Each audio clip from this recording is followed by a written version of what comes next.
Governor of Tamil Nadu, Thiru R.N. Ravi, Governor of the Reserve Bank of India, and my former colleague, Shri M.M.Rajendran Sir, Lady Governor of Tamil Nadu was kindly agreed to be present here. The former Governor, Sir Narayanan, other very distinguished guests on the dais and off the dais. To save time, I'm not mentioning individual names. I hope you understand. The speakers before me have done an excellent work in giving a good picture of what the book contains and considerably lightened my task of acceptance. I accept all that they said. I am grateful to them for the many good things they said about me and what service I rendered.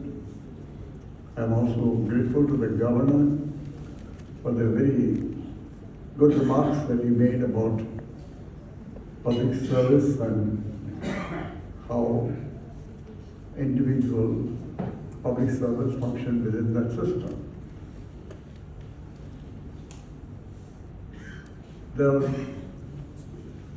many things that I can talk about, but this time constraint is there already behind time. Right from the early childhood to which references were made, it has been not an easy task right through. Many times I had to rough out many problems in personal life as well as in my studies, as was referred to in hopping of schools from one to the other, and in the middle of the academic year. In those days, the government was so insensitive to the needs of their officers that they would not make transfers in the end of the academic year, but do it in the middle. But anyway, we overcame all that with the help of my mother, who was a teacher. My home schooling for the first 2.5 years helped me to join the 5th standard at an age of 7. And that was after I wrote a test, because I didn't have a transfer certificate. So the school to which we went in a new place said that we had to put him through a test and see where he will fit in. And surprisingly, they said 5th standard. Good. That gave me a big advantage in age. In a way, it became also a disadvantage because I couldn't write my matriculation exam. I could write, but they wouldn't declare the results for 1 year. But not join the university. I could join only the year after that. And similarly, it gave me also a lot of time to prepare for the IAS because I was underaged for writing the IAS immediately after I finished my honors. These times, and sometimes they come as disguised blessings, sometimes so many new opportunities. And opportunities have to be grabbed when they come. They are not given opportunities. The main principles that guided me were, number one, you have to do hard work to achieve. Nothing comes easy. And this is something I learned from my parents. Hard work, and secondly, focused on what you want to achieve, your target. See, when I was preparing for the IAS exam, there were many things going on. That time the State Bank of India was making its first recruitment after the Imperial Bank was taken over as State Bank. And they were recruiting the first batch of probationary officers, which gave definitely an opportunity to rise to very high levels. And I was selected for that. A temptation. And I asked them, if I get the IAS, would you relieve me? They said, no, you have to give a 5-year bond. I said, in that case, I'm not taking it. A decision taken by me with inspiration from my mother, saying that I could do it, do the IAS, don't worry about this dead man.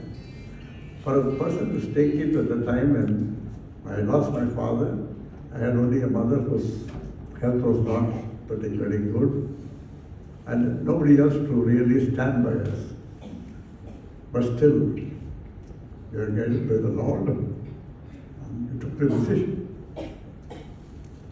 And it was indeed a surprise when it was told to me that I was getting the top rank. In fact, those days I didn't even have a radio. I used to announce the first 15 names in the All India list in the radio. And I was quietly sleeping in my room in the hospital meant for staff members. I was at that time staff of the college.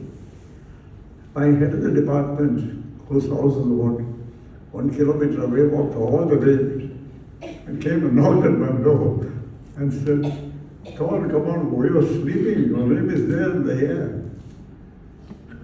So, in fact, I knew I could do reasonably well, but I wasn't really sure I could get the topper rank, because it all depends on how others do.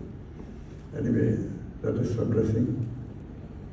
And right through these principles of hard work and focused attention, help, and with the Lord's guidance at every step,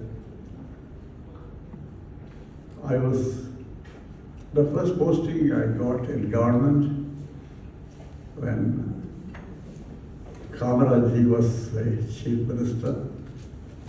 He happened to come to the place where I was undergoing training in Punjab and asked about me to the collector.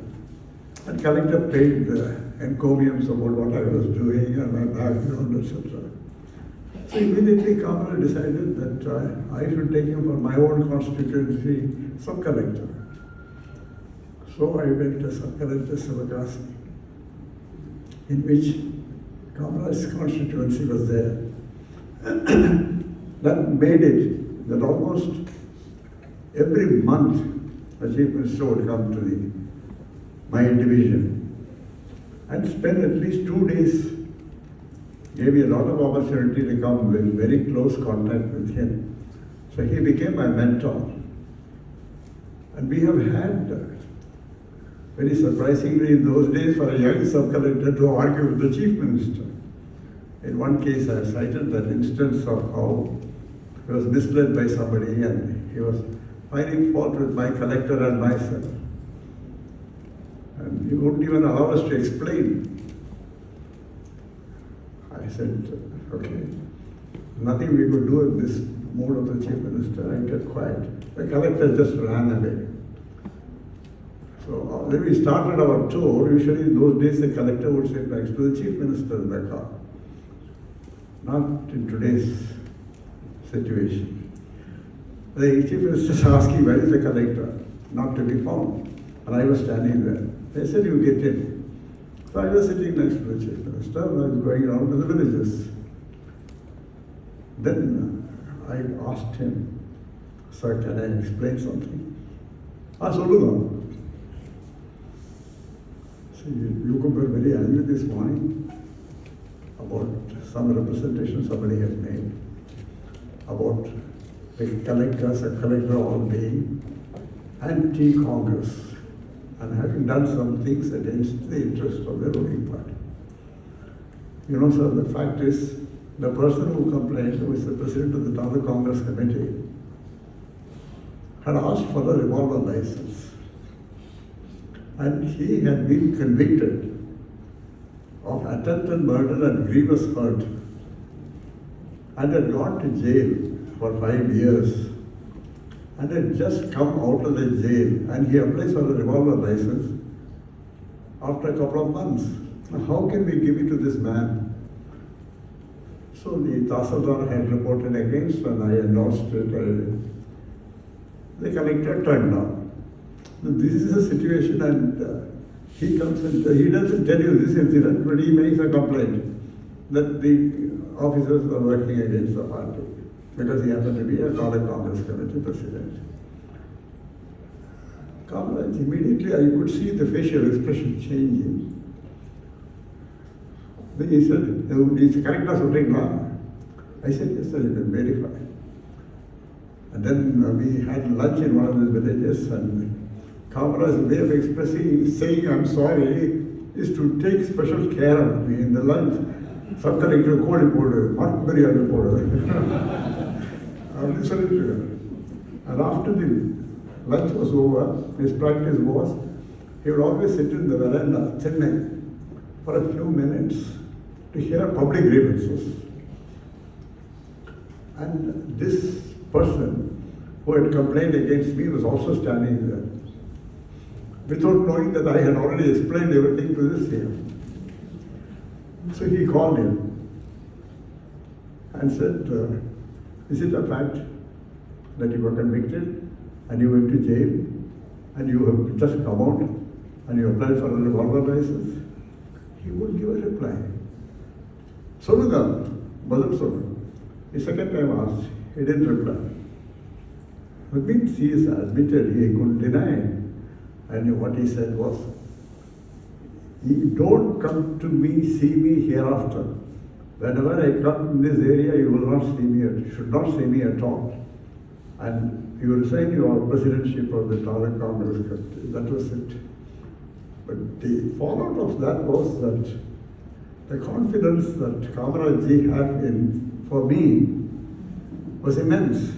If anybody anywhere would go and tell him anything, say, "Rajendran Sir, that's what he would say. And that always helped me, and he took me to his own department as Under Secretary in public. And then again, when it came to district posting as collector of Ramanathapuram, his own district, and that gave me the opportunity to serve the people of the Danishpuri cycle. So throughout, it was later became almost like a friendship. And after he lost his power and AICC presidentship, when he was a kingmaker, and I had been very friendly with him. I looked after him when he had an accident in Tirunelveli, for which he was very grateful. And later, after he lost power, I used to go and meet him in Tirumalai Road. Once when his mother died, I had known the mother also. So, Kamaraj was very happy. He said, "Ninga ore after na paaka vandirukkinga." When his mother died, what he said. And I said, "Sir, இதுக்கு வந்து பார்க்க ஆட்டி என்ன அது நியாயம் இருக்குது? Mother இறந்து போகிறப்போ வந்து உங்களை பார்க்க முடியுமா?" So only Sun. இல்லை, அதை பற்றி இல்லை. இந்த வெளியே பார்த்தீங்கன்னா இந்த வெள்ளை சட்டை போட்டிருக்காங்க, அவ்வளோ பேரும் போலீஸ்காரங்க எல்லாம் போய் சொல்லுவானுங்க, இவர் வந்து பார்த்துட்டு போனார் ராஜேந்திரன் வந்து காமராஜை பார்த்து போனாங்கன்னா உங்கள் கெரியருக்கு ஏதாவது கிட்ட அஃபெக்ட் ஆகிடும், அதனால தான் சொல்கிறேன் அப்படின்னு. இல்லைங்க, பரவாயில்ல, மதனை இறந்ததுக்கு பார்க்குறதுக்கு சொன்னால் பரவாயில்ல. And then he was so courteous, he came right up to the car to see me off. That was the man. And that same friendship continued, and just about 2 weeks before he died, I was with him. And he said, "Enna உடம்பு எப்படி இருக்கு?" "நல்லாவே இல்லை sir." I was chairman of the electricity board that time. I said, "N doctors ஏற்பாடு பண்ணுறோம், இந்த சௌரியராஜன் பார்த்துட்டு இருக்காரு, ஆனால் எனக்கு ஒன்றும் பிடிப்பில்லைப்பா, போகிறேன் Aravinda." So after the emergency, he lost interest. And he thought that this is not a time anymore.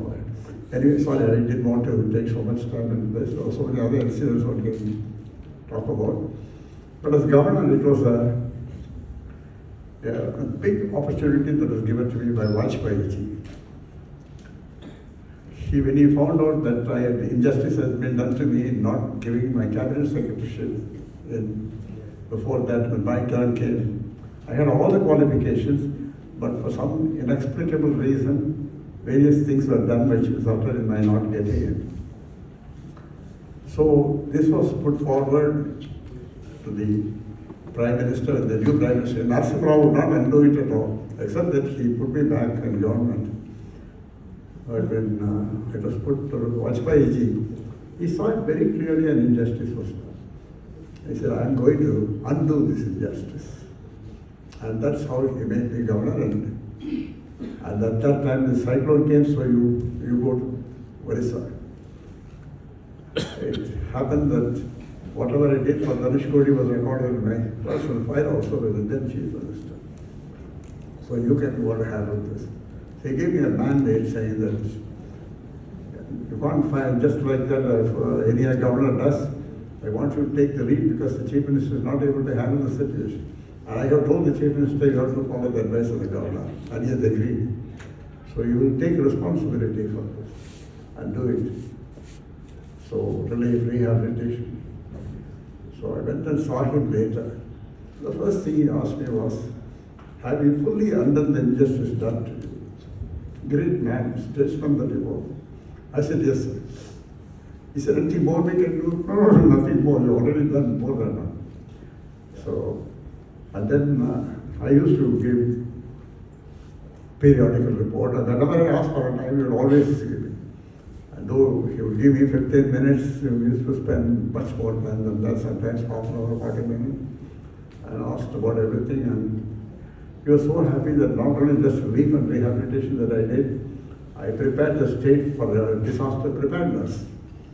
That is, in future, how to face such a disaster, because Odisha is disaster prone.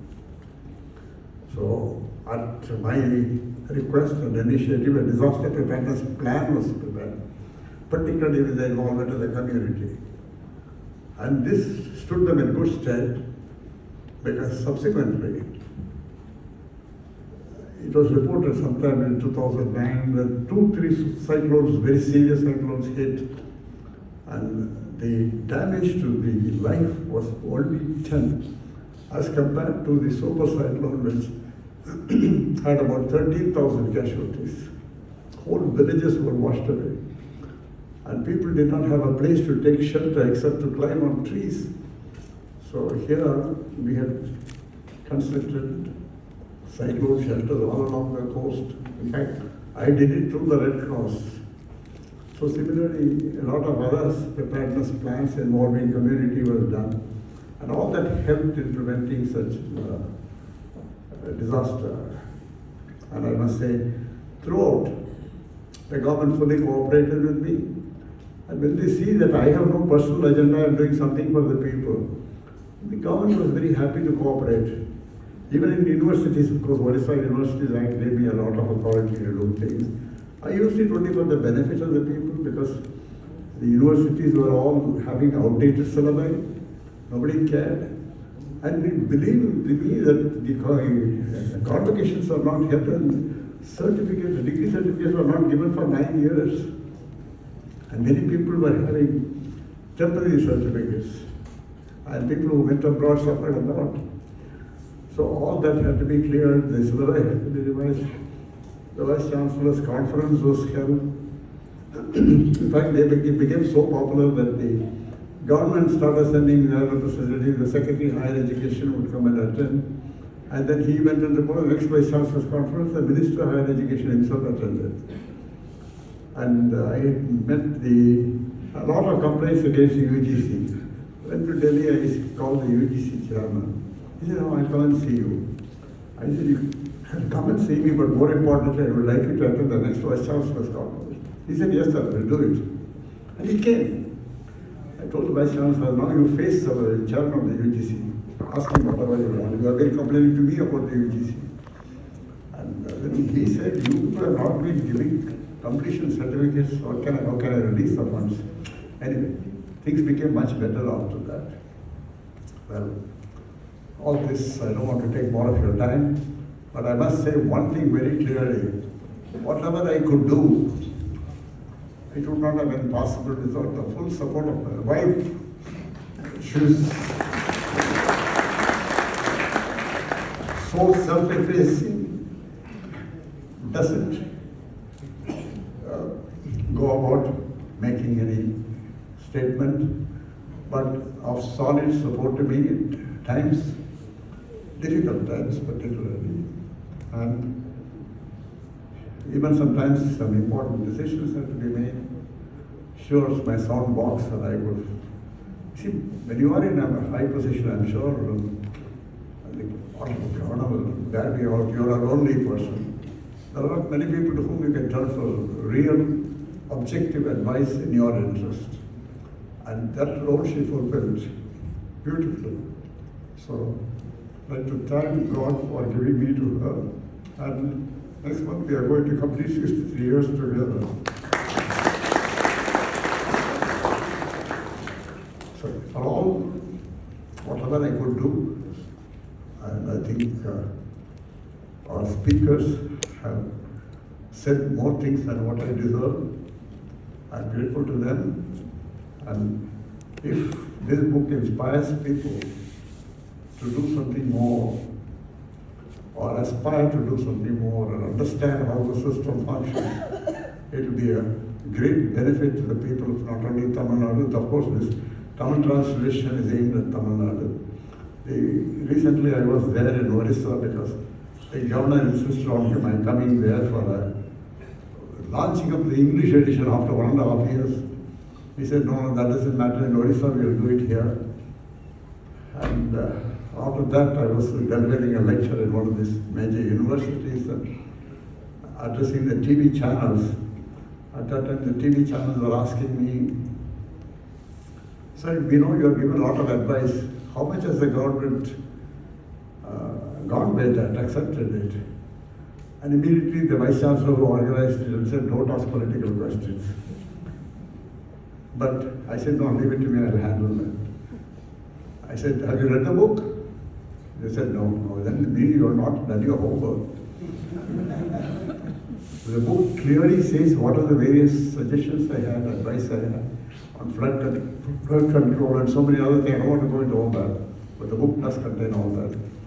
If you had read the book, you would know what the government, and you are here today, you would know what the government has done, what the government has not done. I would rather leave it to your judgment to decide that, and you write in your media. There is a very good coverage of what I said, and both in the printed and the electronic media. So people had a lot of love for me. I saw people lined up in the streets when I was going. That kind of love for the governor, I'm really beholden to the Lord. Thank you very much. And I'd like to thank the governor, Honorable Ravi, who not only gave me all the help, the facilities of Raj Bhavan, including placing the Darbar House, and his entire staff at our disposal to help us, and he's also hosting a lunch for all of us. Thank you very much.